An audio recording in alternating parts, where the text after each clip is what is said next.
Good afternoon, ladies and gentlemen. Thank you all for being here. Today, the topic of our presentation is End Hunger.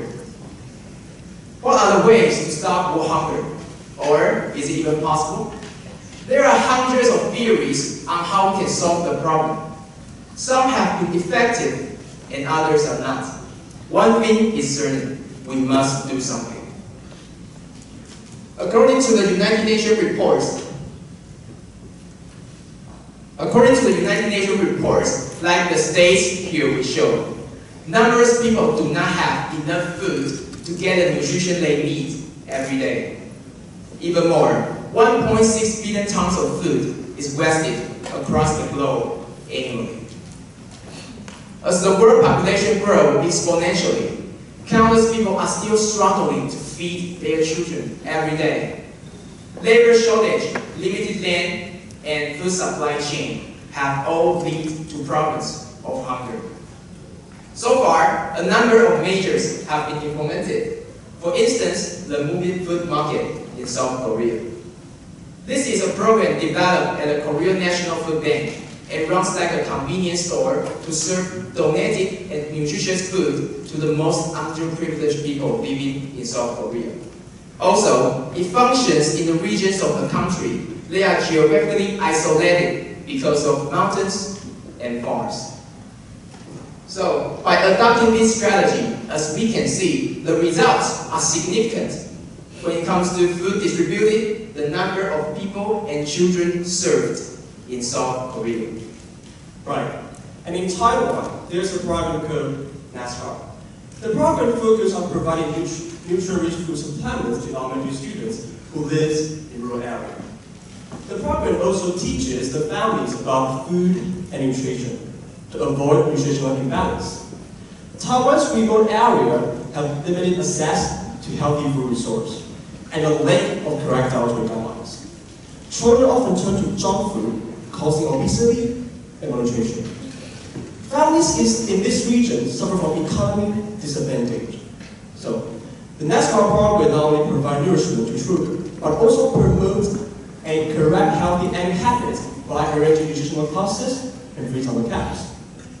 So, the solution with this question of Taiwan and Korea, they are actually pretty good, but not good enough. These two ways mainly focus on food distribution. And these two ways can solve the problem temporarily, but not in the long term. Because all the time we have been told that handing out food for poor, struggling people can end their hunger. And yet, we firmly believe that what's really needed is not food donation, but food affordability.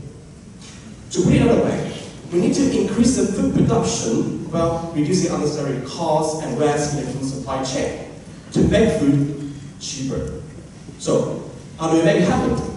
Here's our strategy: indoor vertical farming technology.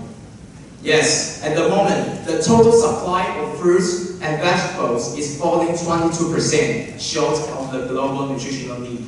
The use of traditional farming methods doesn't meet this demand, as it faces increasing problems such as water shortage, land scarcity, and the aging farming population with decreased interest from newer generations. To that end, the development of indoor vertical farming technology can help us increase crop yields, overcome limited land area, and even cut down the distance traveled in the food supply chain, as well as lowering the production costs. Then, we are going to show you how to make it happen.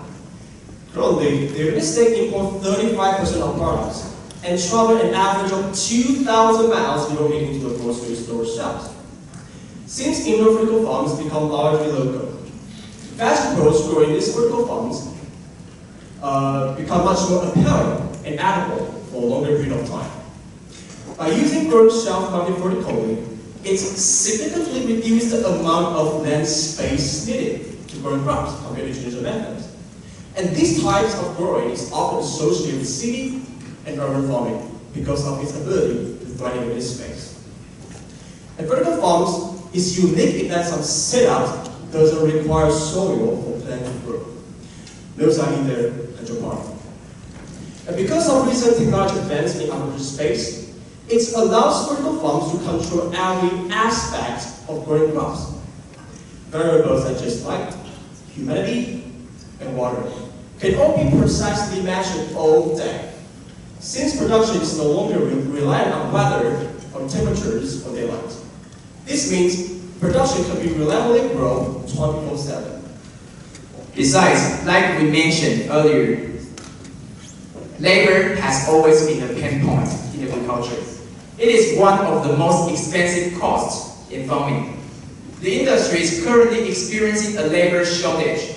So, by adopting our strategy, we can significantly reduce the labor needs and therefore costs by using robots to help us handle harvesting, planting, and logistics. On to the development of indoor vertical farms.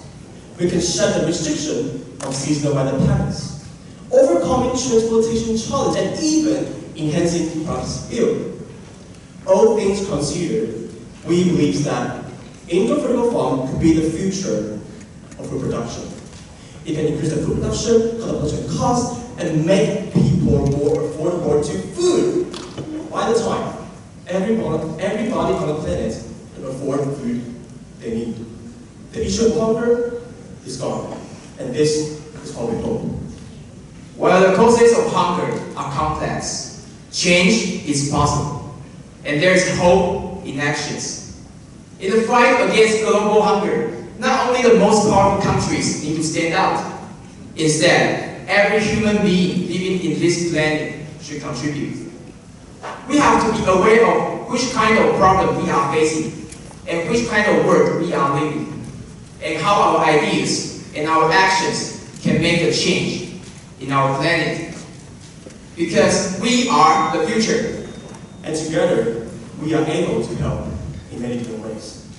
This is our end of our presentation. This is our reference. And thank you for your listening. Thanks.